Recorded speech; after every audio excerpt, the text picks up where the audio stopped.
How are you guys doing on this last and final day? You rested? Woo. No? Me either. Well, we want to tell you guys a little bit about what we've been working on through the summer, which was kind of exciting. We kind of had this crazy idea of, I don't know, maybe we should get patients and students talking and see what they could contribute to the conference. So out of that came the Team Next Challenge. So really looking at what can we do when we work together. We've worked so hard to elevate the patient voice, but it's also important to remember that all voices are important and what that input could do. So we looked at 3 areas that the patients could help kind of co-design with our student leaders that are here this year. We had the wellness room, and I hope all of you have been using it. So one group, Alan Brewington over here, led the wellness room group. We also looked at the front of house here and how that was set up, and Julie Cerrone led that group. And then we added in what we called the medical roving bag this year. So essentially a first aid kit, because of all things we realized we had not had one. And Meredith Hurston headed that up. So we had patient leaders, and then in each group we had med students, and there was design students that we have here as well. So what we did is we kind of used a little bit of the IDEO challenge methodology to kind of organize our thoughts together and see what could be put together. We started out with just a get-to-know-you week. Who are we? Let's talk. Some fun facts about each other. We moved on to looking at how might we questions. And if you're familiar with IDEO, that's just a way of kind of restraining our thoughts and not jumping to conclusions. And then we moved on to a week that we called Dream Big. So if you could have anything in here, what would it be? I was wanting a petting zoo in the wellness room, so we've got Zoe. It's good enough. So, but I don't want to take up the time because these guys did all the hard work. So I think one thing we want to really talk on, if each of you just want to talk a little bit about, how the challenge went for you a little bit. Meredith, do you want to start with, what your group was able to put together and what actually ended up in the bag, the roving medical bag? Sure.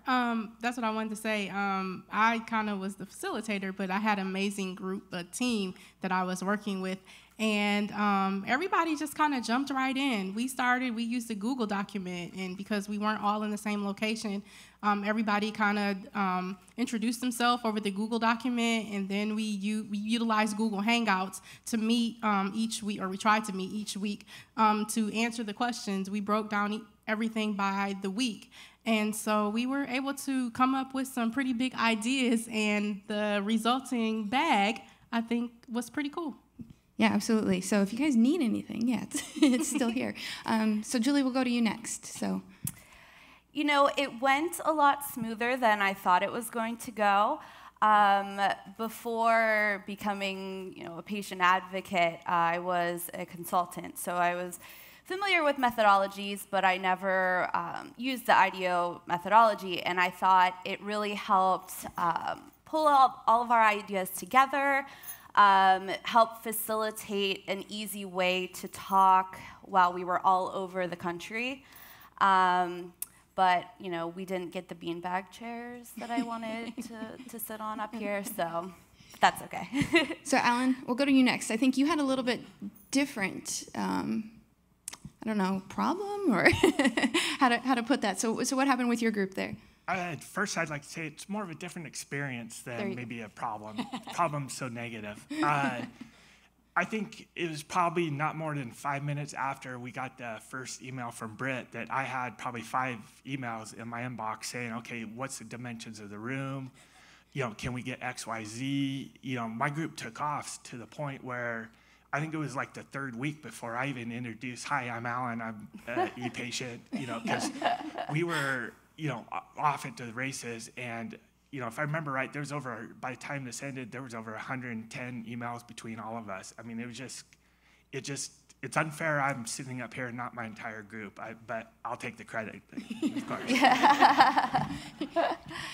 Alan, do you also want to speak to a little bit, as far as you went through the IDEO challenge here, that you were in the design track this year. So having, gone through that, what did you learn from doing the design challenge afterwards that may have kind of influenced how you might have gone about helping to design the wellness room this year? I think one of the hardest things is, we all love social media and, how connected we can all be.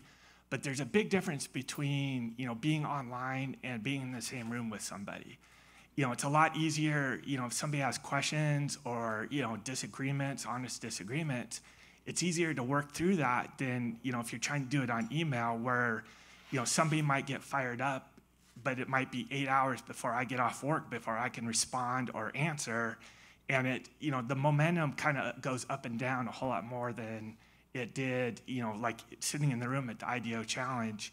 It was kind of a more continuous, productive motion versus email. We'd all go quiet for a little bit because we got tired, or there was a holiday 3-day weekend, and obviously we wanted to party more than work on this.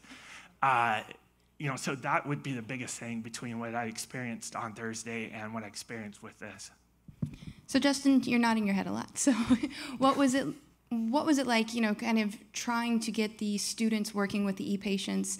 And then, since we've been here, I think the groups have really kind of melded together very nicely. So where did kind of technology play into that as far as trying to work together and as opposed to getting in the room face to face with each other? And how did that go? I think I have a couple answers to that. I mean, in the first place, I find that medical students and patients, at least in a hospital setting, are often find themselves in the same boat.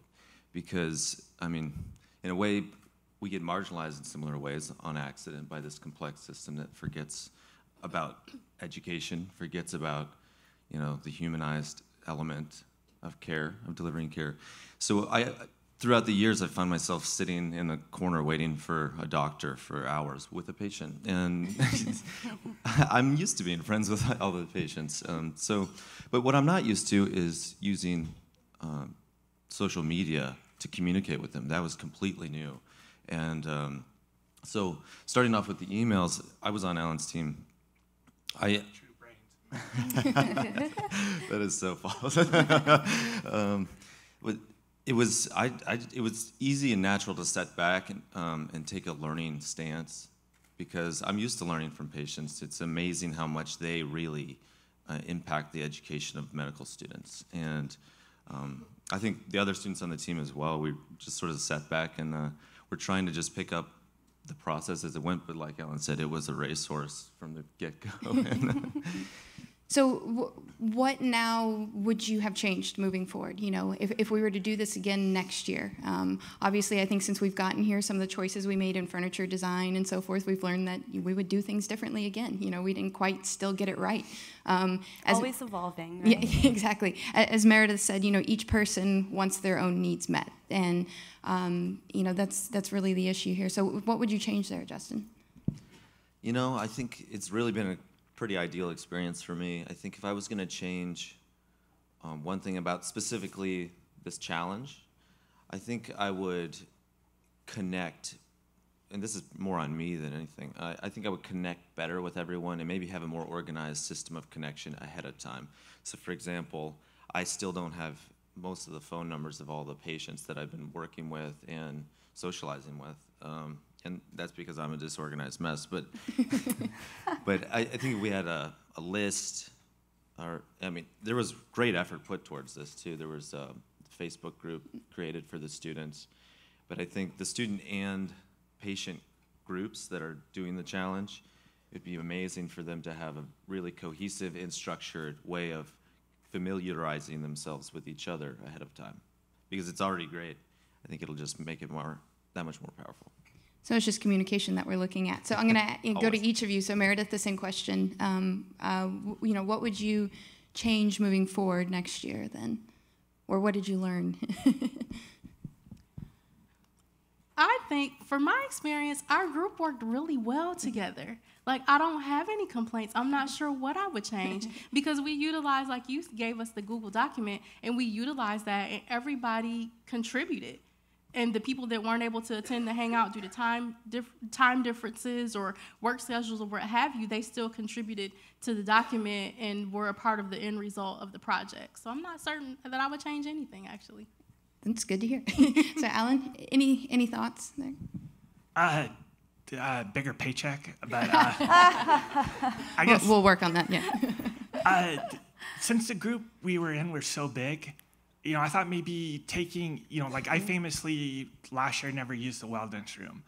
And that's exactly why we assigned him to be the leader of designing it this year. And if Dr. Chu's listening, I never got to date the Stanford cheerleader, so maybe you could help me out, next year for this. But I'll talk to you later about that.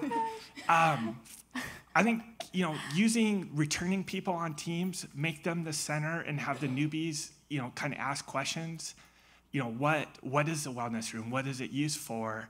And let our experience, kind of like we are the patient, let us be the patient in the IDEO type setting where we get asked all the questions and have the new people kind of ask the question, kind of get the discovery process that way better defined based on our experience, and then help bring in more, get the new people more, excited or more involved in it, in the whole MedX experience. Great. So Julie, I'll let you have the final words here. Well, on that note, this is my first MedX, so it was really interesting for me, one, to be included in designing something that was going to be used. And I don't know, maybe it was my background, but I thought that the way we worked, online all together went really well. I like the tool that we now have in our back pocket to use for any ePatient problem that we may discuss on Twitter or Facebook or anything like that. So I really enjoyed it, and thank you for letting me be a part of it. Yeah. Well, thank you, all you guys, and I want to thank all the ePatients as well, those in the room and out there, for contributing and helping everybody here hopefully be a little more comfortable while they were here. So thank you so much, you guys. Thank you.